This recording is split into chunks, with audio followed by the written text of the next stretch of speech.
situation, at times I feel like I overhealed. Overhealed. You said that on the show. Literally. What do you mean by that? Black women around the world, I need you to know that overhealing is a myth, and I'll explain why. My relationship, considering that it was my first one, I actually found myself being way more forgiving than I should have been. Blinded by like the potential of a situation or a person rather than the pattern like it was right in front of me. Like, you know what? You're just not, instead of just seeing it for what it was. In a previous video, I explained that dating for potential often gets confused for falling in love or dating the image. Like, I see him out.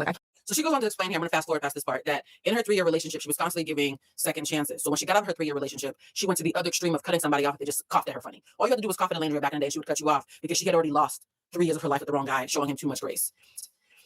That was her version of trying to heal.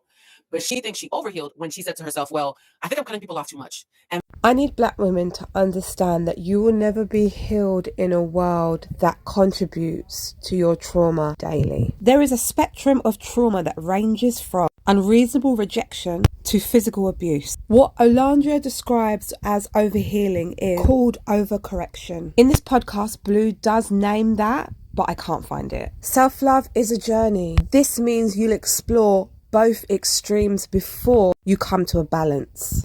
Overcorrecting is normal and a part of the self-love journey. We have to learn to put the correct names to the different points of healing, because if we do not reframe it correctly, we'll be easily manipulated out of our self-love journey or easily distracted from our journey by the tactics of manipulation via the avenue of shame, which can often look like humiliating you into vulnerability, which forces you to prematurely let down your guard and trauma bond. Stay vigilant, ladies.